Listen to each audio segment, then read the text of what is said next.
It's a very big time again. Welcome to the Sports Republic show right here on Voice of the People TV to give you sports update. I have my man with me on the show. Ike Chukwu will be doing this with me, but we like to start with that very one that people are really talking about, oftentimes saying, if we want our sports to be very better, all we need to do is go down to the grassroots to make sure everything looks very all right. I am your host, and you're welcome again to the best place to be. My name is Kizike. Now, arrangements are in top gear by Double Accord Organization to stage this year's Asiwaju Under-17 Football Championship built for November 15, 2024 in Lagos. 57 football clubs from 20 local government and 37 local government development area of Lagos will compete for honors in the Under-17 grassroots football tournament that will be played at different centers across the 5 divisions Lagos State, namely Ikorodu, Badagry, Ikeja, Lagos Island, and Ekpe. Moving on, the tournament is aimed to avail the player a platform, a platform to showcase their God-given talent and engage them positively by taking their minds off social vices. Organizer of the championship, talk about Samuel Abikoye, said, the tournament is also a honor for President Bola Ahmed Tinubu for his immense contribution towards the growth of sports in Nigeria. Now, the organizers are saying, we are grateful to President Bola Ahmed Tinubu for keeping faith with the sponsorship for this championship. As I speak to you now, they said, clubs have now registered and commencing training and will be starting very, very soon. Abikoye also has the ultimate goal is to discover and nurture young footballers who will become worthy ambassadors for Lagos State and Nigeria. I have Ike to talk this through with me. Ike, you're welcome to the show to start with. Good morning. Great to have you. Good morning, Kizzy, and good morning, Lagos. Okay, so let's start from this very one, even though I'll still bring the CAF story and the Super Eagles preparation, Ademola Lookman talk, the Vinicius saga, all of those things are still very high. But let's start with the grassroots now. Why are we? Is this to say that we're going back to the old style, where we used to have that Principal Cup? You know, those Principal Cup, there's a Shell Cup then, back in then, in the South. Yeah. But this one, is this a way forward for sports development in Nigeria? Interestingly, the only thing I saw is 2027 election campaign. The only winner here is the president. That's the only thing I saw. I'll tell you why. When you say you want to nurture young talent, what happens after the tournament? Where are you going to keep these guys? How are you going to groom them? I mean, when France started the Clairefontaine in 1988, it took them 10 years to win the World Cup in 1998. Well planned. And of course, that tournament, that academy is the breeding ground for French superstars. The Kylian Mbappe, the William Gallas, the Thierry Henry, the Luis Saha. We can go on, Blaise Matuidi. Yeah. We can talk about so many stars that academy has produced. We look at what Morocco did in 2009. They have a similar academy. It's called the Mohammed VI Academy in Morocco. Right. And of course, they did that in 2009. It took them 13 years to make it to the World Cup semi-final as the first African team. That tournament, that academy produced likes of Asadin Unahi, of course, Yusuf Enasri. We can talk about so many players too. Now let's talk about England. Now when Dan Ashworth took over, the appointment from the English FA to become the brain behind the success of what we've seen so far in England. One thing is certain: when he came, there's a project currently running in England. It's called the English DNA. That project produced the first under-17 gold medal for the English national team that brought, the likes of Ademola Lookman, Phil Foden, Solanke, so many of them. Now, they got the in 2017. That's how many years? From 2012 to 17, that's 5 years. Yeah. They won the under-17, under-17 and under-20 the same year. And of course, it gave their female power. Yes, it made them one of the strongest team in the world. They got the female version of their own European championship too. Yeah. So we can talk about all of these projects. Then what happened? Let's now go back, because we've had similar projects in 2005. You remember the Western Football Academy? Yeah. Sorry, the Football Excellence in Kwara. That was where I expected Nigeria to overtake every other team in Africa. There was none like it. Before Morocco did this in 2009, we'll see what it got them. So what now? The big question is, frankly, this is just a tournament. It's not a project. This is just a tournament. Just a tournament. Yeah, just a tournament. A short while. I mean, you read the news where they were like, talking about the president and of course, See, if we want to do something, right, let's do it right. What happened to Western Football Academy? The school of excellence in Kwara State. What happened to it? Till today, 2005 till 2024. That's a whole lot of time. By next year, it will be 20 years. You started by saying a word that got me thinking. You said all you had is 2017, 2027. I'll tell you for free, right? This is just to, you think the political... I'm telling you, this is just to say the president is interested in sport. Okay, let me get it right. Are you saying the president is not a sportman? I'm not saying. I'm saying that when they are pushing his campaign promise in 2027, this will be included. Okay. Go write it down somewhere. That he wants to do this. That he is interested in youth development. That's why this. So you feel like, let me get it right. You're trying to say that this is like a campaign. This is a campaign. Ahead of time. Absolutely. Okay, but let me ask you this question. What do we need to do to get our grassroots back to its... It's simple. We already have the structure. I mean, the infrastructure already in Kwara State. What we need to do is to refurbish the structure and, of course, bring in capable... So Kwara State Academy, I was part of it, right? I played under Westerhoff, you know, back then. Sharaki was formerly Football College of Excellence, and later on Kwara Football Academy. I played there, and I was managed by Thompson Oliha of late memory today. That's a memory. But, okay, that's like a football academy. Like you said, we felt like that was the way forward to Nigerian football. That academy... young players from there. Yes. But let's get it right now from all sports generally. I know football is like basic. The biggest brand in the national team, biggest brand of Nigeria is the Super Eagles. True. We know. But let's generalize it generally. Like, let's generalize, that's the word. In sports, Nigerian sports, how do we get out? What is the way forward? What do we need to put in place to see that our sports, from grassroots, that we can begin to have to say, let's go back to this place and pick, go back there in Bayelsa, like you saw what happened in the female football. Edo Queens. Yes. They are bringing a lot of ladies from that under 17 to join from Flamingos, to join to the Falcons. Now, it looks like that Edo Queens is like a base now. How can we get out to have this general base to say, yes, let's go to this academy, let's have that structure. Exactly what I was saying. The Clairefontaine offers that structure for France. This Mohammed the Sixth Academy offers that structure for Morocco. Right. The English DNA offers that structure for England. Yeah. We have this academy already in Nigeria, but of course nobody's paying attention to it.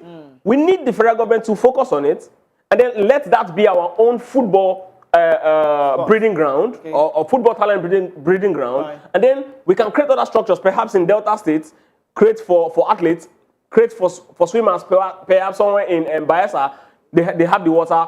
You know, we can do all of these things. Do we have the way our grassroots is labeled now? Can you rate over 10 for now?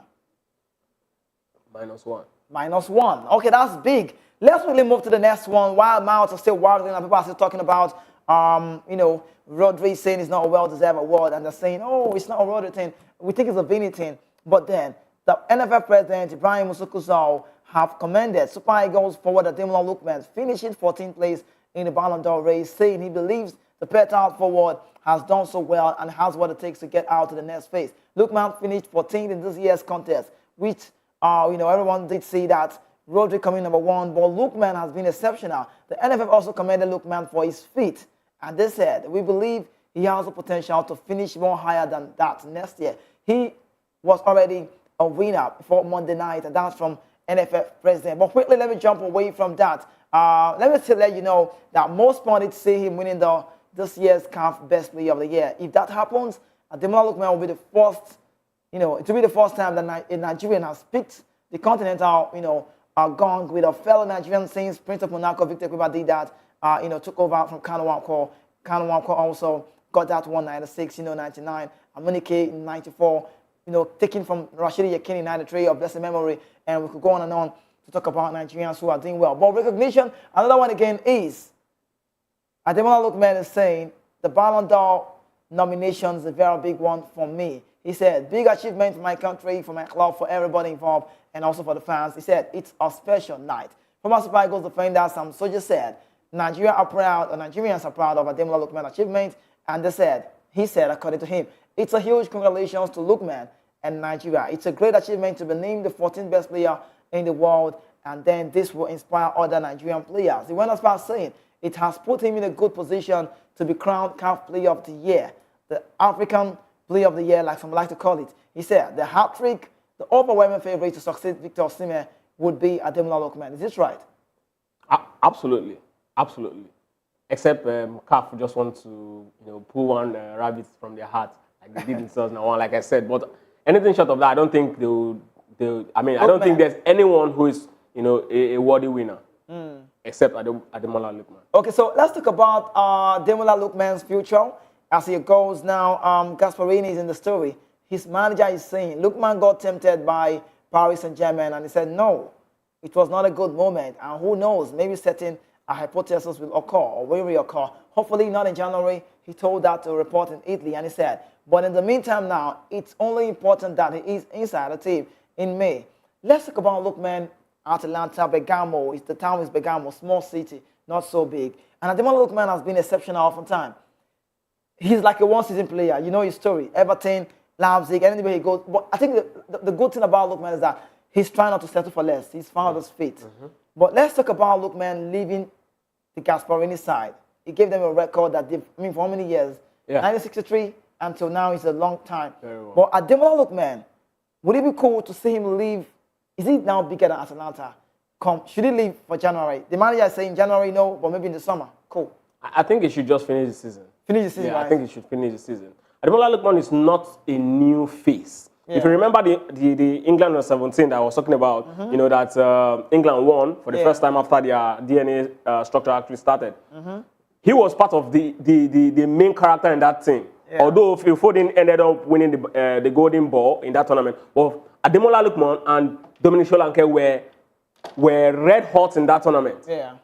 Like, he was one of England's best players. So ever since then, I was so surprised not seeing him make the 3 Lions first team. But of course, I mean, it's our win because he finally came back home. Yeah. Yes, I'm not surprised, and I expect him actually to move on from Atlanta in this summer. Okay, so let's talk about Lookman again. Sounds like it's a Lookman show, but we tell you more about the Super Eagles story emanating. Ademola Lookman has spoken out for the very first time about his alleged switch from England to Super Eagles, that's Nigeria. He said, I'm very happy here, and I'm happy to be back here. So you need to know his full name is Ademola Olajade Lookman, and he's revealed that he's always a Nigerian and would always be a Nigerian. The 27-year-old started his international career with the 3 Lions of England, representing the youth team at several tournaments, playing at the Under-19 Championship, Under-21 Euro tournament before winning the FIFA Under-20 World Cup. And that's for Ademola Lookman in that very major tournament, playing alongside Dominic Solanke and Kevin Leary back in 2017. Now, despite his success with the English youth team, a call-up to the senior national team, the 3 Lions never came. And he chose to represent the Super Eagles of Nigeria in 2022 when he was just 24 years. People are saying, Lookman showed us, I think he wanted to play for England, even though we saw the body language. But then, I love the fact that he decided on time and said yes to the Super Eagles. The Atlanta man revealed it wasn't an easy decision, as he always felt torn between 2 worlds, but remained thankful for the love he's been shown by the Nigerian community. Let's quote the man you have on your screen. Just give me more Lookman. Come on, see me. Lookman I like fast. Lookman said, I've always been a Nigerian. Correct, yes, man. I've always been in touch with Nigerians, with a group of people and the culture. They were very welcoming, very loving, and took me as one of their own. For me, it's a dream and an honor to be here, to be able to have this badge on my chest. I've always kind of had 2 personalities on and off the pitch. I'm very reserved. I don't speak so much, but on the pitch, I have the fire. I'm still trying to achieve and to do more. I am not really satisfied. It's still trying to get out there. He said, that's always my mindset, to always do more. The former Everton man said this to report in an interview. Lookman ended up in the 14th place. Lookman number 14. Osimhen's time was number 8. Nigerians are trying now. Absolutely. We've seen Nigerians even move further higher than that. Right. Juan Kokano did the 5th, you know, in '96. So yeah, it's good that we're having this, you know, ranking. At least it's good for our football. It's good for our brand. It's good for, you know, as an inspiration for young talents to actually, you know, grow. But my worry is getting all of these, you know, accolades and all of these rankings and all of that. How does it translate to, you know, development in our country? Like in our football development, how does it translate? Because it's one thing for me to watch and be inspired, but there's no facility for me to actually improve. Yeah. You know, so this is exactly what the worry is. But of course, it's a big win for him. It's a big win for his family. And of course, I'm not going to say it's really a big win for us, because of course, if you call it a big win, you have to look, you know, the effect of that win. So I'm going to say it's a win for Nigeria, not a big win. It's a win. Okay, not a big win. What's the difference between a big win and a win? Big. The word is big. It's the difference. Okay, but let's talk about Lookman allegiance switch. If Lookman had said yes, or if just peradventure the Three Lions called him for the national team, like now we are seeing the Adara Abiyoyo case, we're seeing the NFF and Adara Abiyoyo saga. Yeah. We are acting big now. This is how it's supposed to be. Not like we're going for them. We want to see people hungry to play. And Adara Abiyoyo, I think one of his posts yesterday, he posted something that said Odogu. Yeah.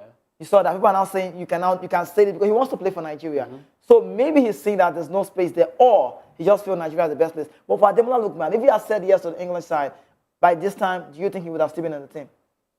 Because we've seen so many of them used and dumped. It's tough to say that, but of course with his form, maybe he would be part of the team, but not an integral part of the team. So Nigeria, did Nigeria do him more? Yeah, of course. Nigeria did him more favor.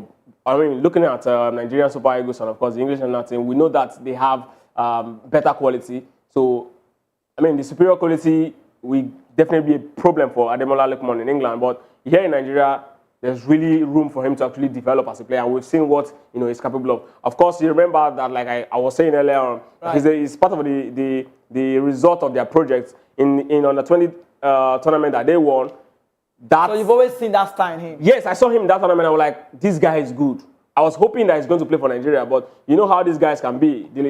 Some of them might just decide to follow the route of Gabriel Agbola, and of course, not forgetting John Fashanu too. Well, okay, let's go on and on. Let's bring you this very one, the big one of them all. CAF picks date for Super Eagles final match, AFCON qualifier, Morocco. Super Eagles all the way. Can we make it to the Nations Cup?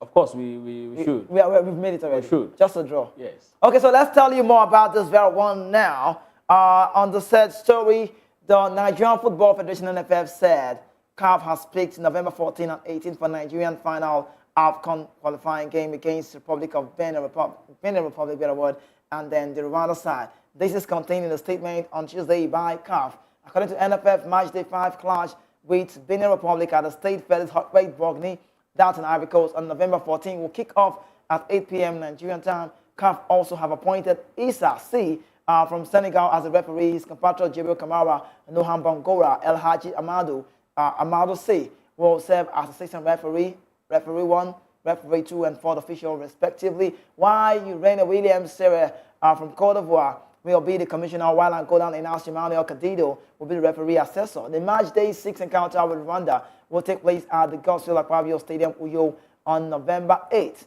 CAF also appointed Moroccan international for the match, took about Sami Guizas as the referee for the encounter, which kicks off 5 p.m. His compatriots are Akari Bensi, Amzamad Abatoun, and Keshaf Mustafa will serve as assistant referee 1, referee 2, and 4th official respectively, while Prosper Harido Ado from Ghana will be the commissioner, while Somalian Ali Mohammed Ahmed will be the referee assessor. The match will be the last on the race from Group D for slots for the 3rd or 5th African Cup of Nations final to be held in Morocco, where the competition kicks off in December 2025 until January 2026. That is, if it's not shifted. Let's talk about Nigeria Super Eagles now. Iguavon still in charge. Impressive record. Impressive record. Is it cool to take us to the Nations Cup? Should he be touched? I don't think he's done well so far. So, I mean, the job of a coach or a coach is rated, a good coach is rated according to his last performance. So far, I don't think we have any issues with him, and he's been able to manage the boys. So why not? So interim to permanent manager, or should he go as interim to the Nations Cup? Whatever it is, I don't have issues with him going to the Nations Cup. That's how prepared is Nigeria for this tournament, Super Eagles? Morocco is a big place. It's going to be a very... See, we saw the last AFCON. Yes, we got to the final. We know the Pesero gameplay. That's my man. I like Pesero. But how prepared are we for this Nations Cup coming up in Marrakech? If you ask how prepared are we, the first question we'll ask ourselves is: look at the table. Look at how we've fared so far. You know, We've dealt with the teams in our group. We've shown them that we are the big boys in this group. We've shown them that yes, we got to the final in the last AFCON, right? So it's not like we're struggling to make it to the finals, and we've got the talent. So I'm talking about now. You talk about talent-wise. I still talk about team selection process. Well, it's still a long time. I mean, Nations Cup is still very much next year. Yeah. So let's wait till that time and see which of our players will be available. Because you need to know. I know. Because injury might come and some other things. So, but it's about the mindset. I ask you this question again. Do you think Iguavo is the right man for this job? Because let me tell you, I've never seen anywhere where an interim has been the coach up till date. Interim, the word is temporal. Now he's in this job. It sounds like it's sorry to say. Use this word. I might sound nasty, but it sounds like a gameplay. The NFF is governing people. Nigeria. Last I had Shegun Degbami on the show, he said something to me. He said, this NFF are governing. People think it's a Nigeria own. It's a federation. People think it's a personal thing. It is a federation own. So now, if you tell us, we cannot see. So sorry. Let me ask. So the problem you have with this whole system now is the interim. My point is this. I still think it's a shame that the Super Eagles of Nigeria, with the world goals, we don't have a head coach at this point. Well, how do you have interim all that so long? It doesn't change anything, really. It doesn't change anything, but the point is we're going for a big tournament. See, so do you know what it changes? I'll tell you. The fate of the manager, his mindset. Am I on the job? We've qualified already. No, yeah, I know. Then let's wait. Before... How long, Ikechukwu? See, no. Ikechukwu, we know this story. How long... See, every time we come on the show, when I watch my colleague's show, like Jerry's show, I come on the show and I will talk about this. Over time, you hear us talk more about... we had this... Only Nigeria with the same many coach name. No, see, this is what I'm saying. The qualification round is almost done, right? Let's finish it first. No, I'm not saying no. You're getting me wrong. I'm not saying Nigeria. Okay. The problem is how long. I'm not saying we've not done well. That's what I'm saying. We have done well. We are doing well. Okay. But my question is this, and my point basically is the part where I'm talking about the national team. Now, the national team that is preparing for a tournament, I'm asking you this question: are you advising you don't have a problem with interim? Is it advisable that we are going in? It's not just about... We are not going to the tournament with interim. You don't know. You never can tell. No, we can't. You can't. We can't. Who told you? We can't. See, we can't. Who told you? See, we can't. Have you seen any tournament? Have you seen any tournament? Even if it happens, it's not wrong. It's not breaking any CAF rules. But what I'm saying is that... So why is it taking time to appoint a new coach? See. If Iguavo is good enough, give him the job. See. Why? Okay, let me... Wait. One question. You can tell me, since we are live TV, why don't we have a coach now? What is the NFF waiting for? We have a coach. Head coach. You want to say. Why don't you have a permanent coach? No, okay. You want to say he's going through perhaps a probation or something. Maybe. Yeah. Maybe. You know how we really don't trust our own. I can understand that. You know. Yes, of course. What I'm saying is. I like that. What I'm saying. I like it. No, say that again. No, say it. Because I feel like you're hauling it. No. Say it. We don't do what? It's a fact. No, we don't do what? We really don't trust our own. Okay. But the thing is this. We don't trust our own. This is not the first time Iguavo is handling the Super Eagles. Yeah. It's like the fourth stint.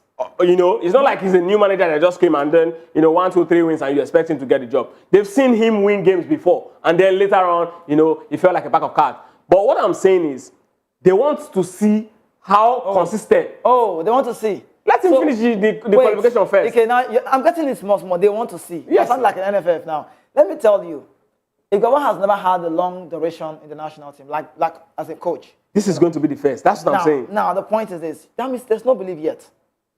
Obviously, see, okay, I want to ask what's the tendency? What's the 100% ratio rated for me, percentage-wise, that Iguavo at the end of the day will be our coach?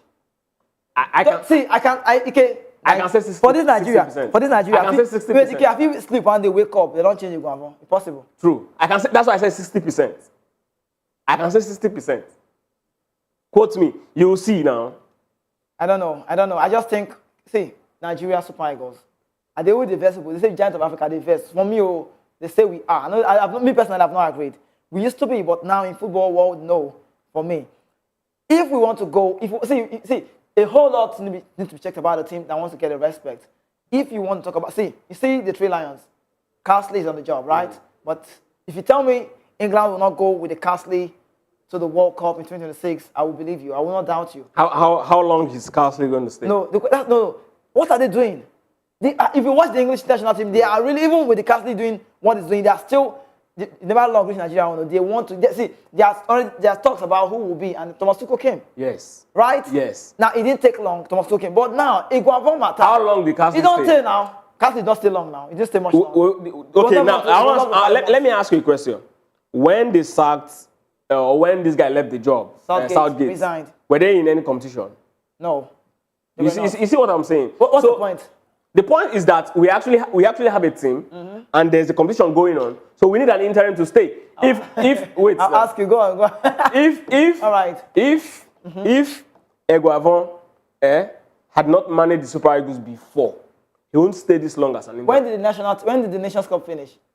I'm talking about qualifying. No, wait. We're playing qualifying. I'm not talking about. No, okay. Okay. What not be my matter? My matter not the NFF. That's what I'm saying. Nigeria. They don't trust him. They don't. Oh, yes.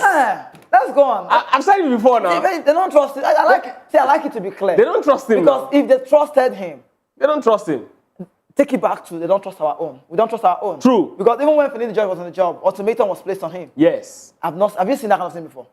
Finidi George, yes, we might say he did not do well, 2 games, but have you seen where they give someone a job? You see what they give him? But wait, did they give such ultimatum to Ahmed Shaibu?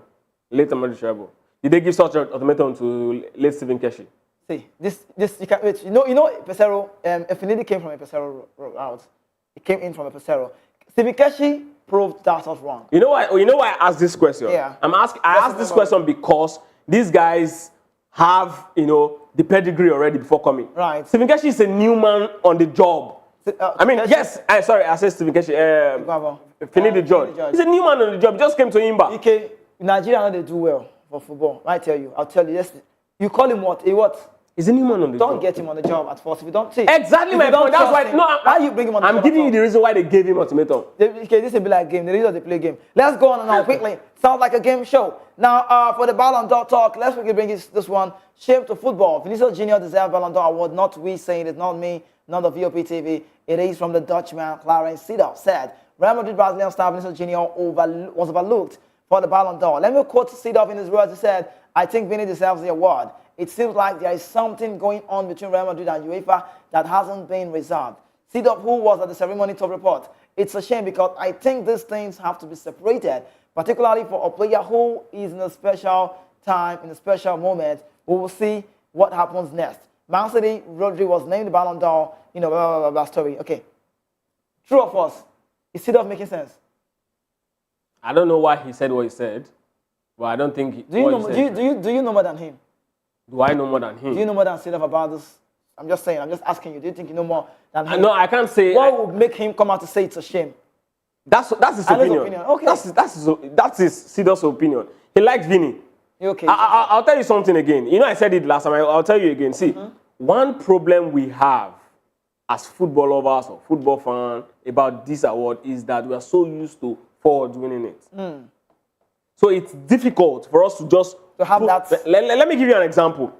A patient is rushed to the hospital, right? It is only right for a doctor to prep the patient before starting surgery, except in an extreme emergency case, right? Even at that, you still have to check for his medical history and all of that. But then, just imagine someone is rushed to the hospital and you just start cutting. Not done. Right? So that's exactly what happened with this the Rodri. And Rodri is not the player with such brand. If this award was to be given to someone like Kevin De Bruyne, say, for example, Belgium won the Euros, and of course, a lot of people will not feel because they feel he's a midfielder, but he's got a lot of goals. So that's the problem. We're not so used to Rodri being the first defensive player. Yes, we are not so used to people in that role winning the tournament. That's the problem, and that's why a lot of persons are complaining. Okay, so let's talk about Vinicius Junior. Of course, you need to know he has something to say. Vinicius Junior, I'm liking him anyways, but then Brazilian Real Madrid forward Vinicius Junior said on Monday that he will keep on fighting racism, even if his activism is what led to him not winning the Ballon d'Or. Sources close to the player top report. Vinicius Junior took to social media after finishing second on the prestigious award, voting behind Spain and Man City ace Rodri. Now, Vinny in his words said, "I will do it 10 times if I have to. They are not ready." Vinicius Junior posted on X after his La Liga side Real Madrid canceled their plan to attend the ceremony in Paris, boycotting it in anticipation of the Brazilian not winning the men's award.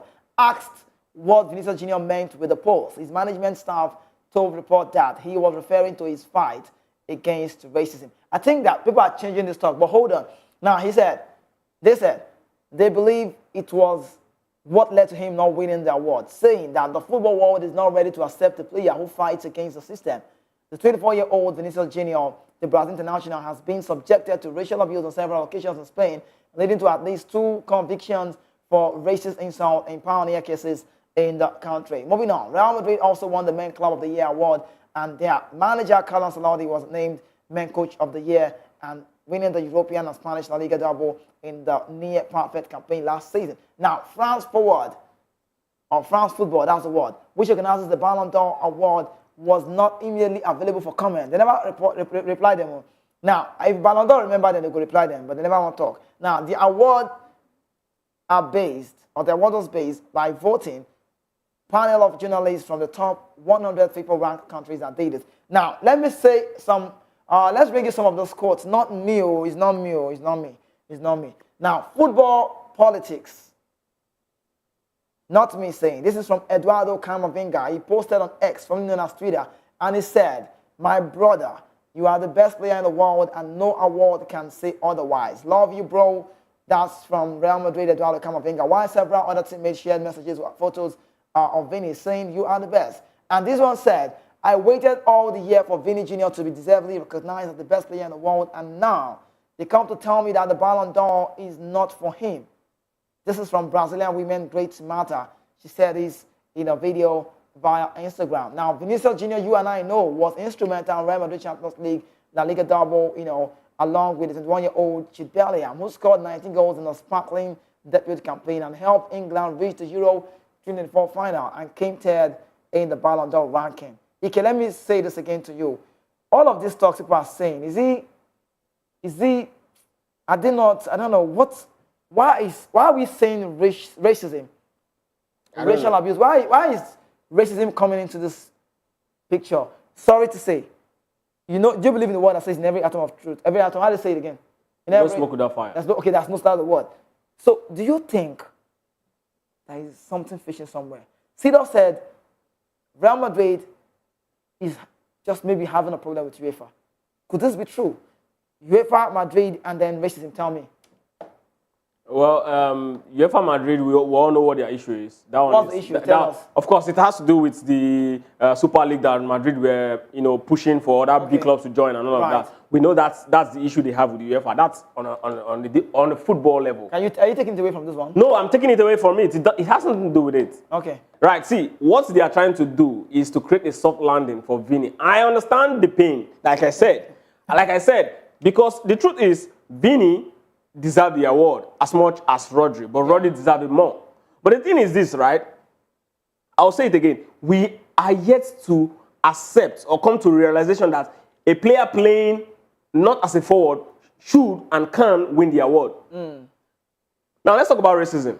In 1995, George Opongwe from Liberia won the Ballon d'Or.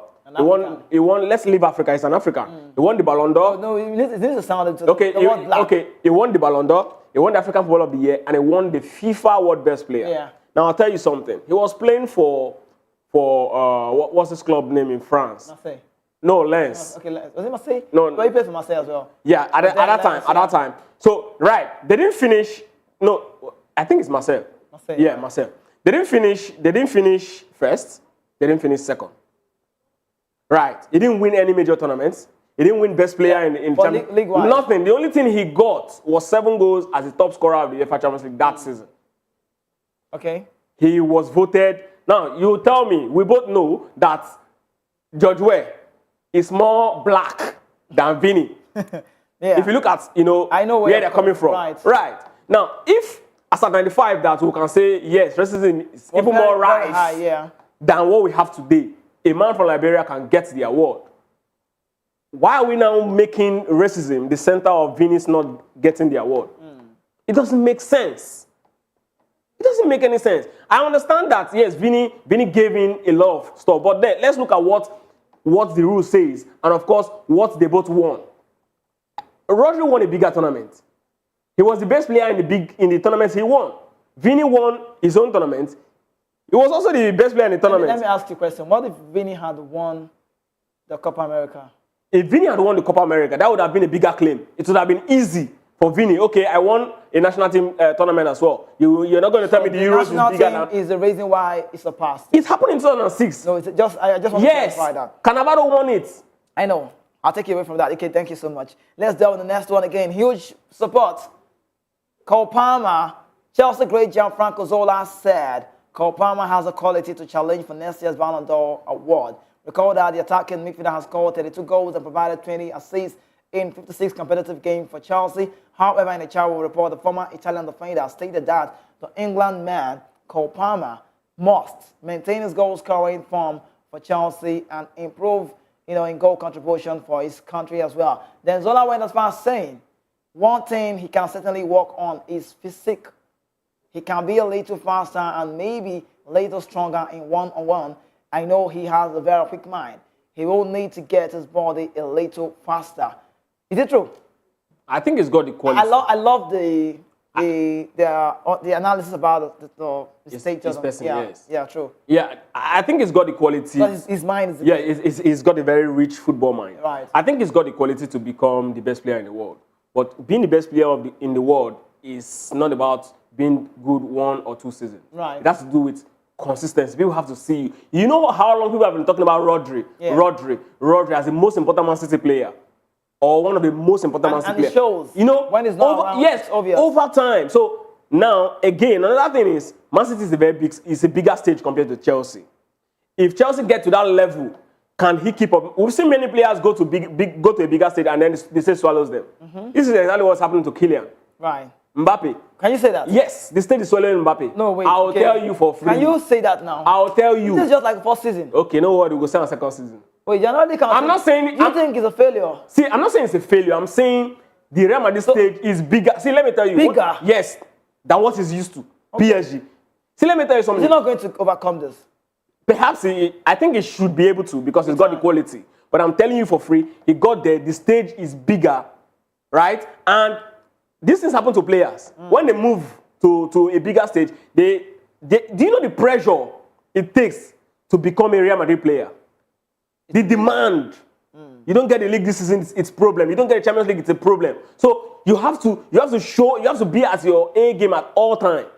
Okay, so let me hold you with that one while we just wait for Kylian Mbappe to be on his A game, like Kiki Chukwurade said. Let's talk about Man United now. Ex-player is having a support in this very one. Former Man United striker Dwight York, I know the Trinidad Tobacco movement, has advised the Red Devils to hire Aston Villa manager Unai Emery as a replacement to Erik ten Hag. York, in an interview report, believes that the Emery transformation of Villa from a mid-table side to be the top of the Champions League table is enough to warrant a move for him as United seek a leader to save what has been a disastrous campaign under Ten Hag. Now, York said, what I'm about to say might baffle the world of football, but if it was me, I would go and get Unai Emery from Aston Villa. He is the guy that Man United needs right now. Zidane is a sexier name, but he's always been reluctant to come, because his English isn't very good. Just maybe, I don't even know, I'm just knowing this. And also, you went as far as saying that's been well documented. He's definitely in the elite managers category. I think Unai Emery is the only manager. He's one manager right now who can watch, who can match, and compete with the likes of Don Carlo Ancelotti. I like to call him Don Carlo. And then Zinedine Zidane and Pep Guardiola. He said, I'm not going to be very popular at my own club for saying it, but Emery is the best candidate, given Zidane reluctance to come to England. He is the man that I would go out for and do everything to try and get him. With the experience Emery got, the transformation is brought to Aston Villa, the way he's conducted himself with the media, he's the perfect man. Since he went to Aston Villa, he's been a tremendous success. He's turned Aston Villa into a real top form, top club in the toughest league in the world. Got them punching and above their weight consistently. He's turned Aston Villa into a team that can beat anybody. Nobody expects an easy ride against Aston Villa. If he brings his energy, his philosophy to Man United, I think he is the perfect fit. And I love this story. I love Unai Emery because I know he knows the European scene very well. Zinedine Zidane 3 times Champions League winner of Madrid. But all of those stories, he just in one word. Yuck, right on this? I think he's right. I think he's, for me, I'll pick him over Zidane. Yeah, and... is he what Man United needs now? Well, anybody can do. So far, No, not everybody. and so far, they are go. United need any decent manager, at least for now, to settle them, and then we'll start talking about it. But yes, he's a very good manager. Okay, let's leave you with this top stories. We're not going into much detail, but hopefully the guys will come in the evening later to give you more update about that, Jerry and then James, for the locker room show. We don't miss out. 5 p.m. is the time. Now, this headline is making sense for me. I don't know. Waffle B final. Nottingham Forest star joins Ndidi in donating to Flying Eagles. I would have told you more about this, but then 2.5 million naira from then. Talk about Awoniyi for that Waffle tournament going on, and that's for the Super Eagles. Taiwo Awoniyi, you need to know, has added financial support for the Flying Eagles ahead of their high-stake final against Ghana's Black Satellites in the ongoing Waffle B on the 20 tournament in Lookman. And it must interest you to know that he's not the only man that's done that. Also, Wilfred Ndidi donated that's 5 million naira. So 5 million, that's 7.5. They did well. Welcome development, nice gestures and kind of gestures, I must say. And also, lastly, we'll leave you with this top story. Women football, Super Falcons trash Algeria 4-1 in a friendly. Not too far, just back here for Mobolaji Johnson Arena. For Mobolaji Johnson Arena. I know the place, they're not too far. We knocked them 4-1 Algeria, no disrespect. We are that good. Ike, we need to go. We need to pack ourselves, pack our bags, and leave the show. How do you feel today? Well, I feel great, and it's so sad that while we're having fun, time keeps. You want to see the talk they go? Don't worry, we'll be here again at that time. Thank you so much, Ike, for coming around. It's on me to go now. You're still watching Voice of the People TV. Right here is the best place to be. We have the media news coming up next for 12. Please don't go anywhere. Stay with us. The show will come in your way again, hopefully tomorrow, God willing, and it will be 11 a.m. Nigerian time. So we'll give you more update about everything sports on the show. I remain your host. I am the only football player without a jersey. My name is Kizzy K. Tomorrow, I'll see you.